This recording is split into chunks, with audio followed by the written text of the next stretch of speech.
আসসালামু আলাইকুম। জুমার দিন অর্থাৎ শুক্রবার ইসলামের দৃষ্টিতে অত্যন্ত ফজিলতপূর্ণ এবং বরকতময়।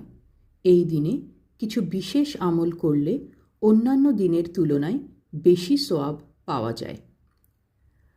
আজ আমরা জানব জুমার দিনের 10টি গুরুত্বপূর্ণ আমল। 1.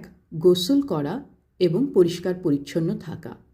রাসূলুল্লাহ সাল্লাল্লাহু আলাইহি সাল্লাম বলেছেন, যে ব্যক্তি জুমার দিনে গোসল করে এবং পরিষ্কার পরিচ্ছন্ন হয়ে মসজিদে যায়, সে ব্যক্তি বড় সোয়াবের অধিকারী হয়। 2. সূরা কাফ তিলাওয়াত করা। হাদিসে বলা হয়েছে, যে ব্যক্তি জুমার দিনে সূরা কাফ তিলাওয়াত করে তার জন্য পরবর্তী জুমা পর্যন্ত নূর তথা আলো প্রদান করা হয়। 3. জুমার নামাজ আদায় করা। জুমার নামাজ প্রত্যেক প্রাপ্তবয়স্ক মুসলমানের জন্য ফরজ। এটি বিশেষ গুরুত্বপূর্ণ ইবাদত। 4. রাসূলুল্লাহ সাল্লাল্লাহু আলাইহি সাল্লামের প্রতি বেশি বেশি দরুদ পাঠ। জুমার দিনে রাসূলুল্লাহ সাল্লাল্লাহু আলাইহি সাল্লাম বলেছেন, তোমরা এই দিনে আমার প্রতি অধিক পরিমাণে দরুদ পাঠ করো, কেননা তোমাদের দরুদ আমার কাছে পৌঁছে দেওয়া হয়। 5. আল্লাহর কাছে বেশি বেশি দোয়া করা। হাদিসে উল্লেখ আছে, জুমার দিনে এমন একটি মুহূর্ত রয়েছে যখন আল্লাহ বান্দার যে কোনো দোয়া কবুল করেন। 6.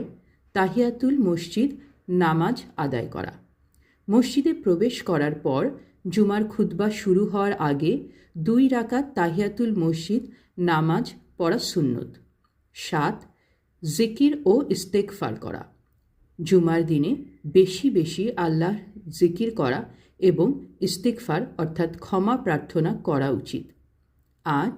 পরিবারের সঙ্গে সময় কাটানো। জুমার দিন পরিবারের জন্য বরাদ্দ রাখা এবং তাদের ভালো উপদেশ দেওয়া সুন্নত। 9. আতর ব্যবহার করা। জুমার দিন সুগন্ধি অর্থাৎ আতর ব্যবহার করা রাসূলুল্লাহ সাল্লাল্লাহু আলাইহি সাল্লামের সুন্নত। 10. সদকা বা দান করা। জুমার দিন দান খয়রাতের সোয়াব অন্য দিনের তুলনায় বেশি। এই আমলগুলো করলে আল্লাহর রহমত ও বরকত অর্জন করা যায় এবং জীবনে শান্তি আসে। সুবহানাল্লাহ।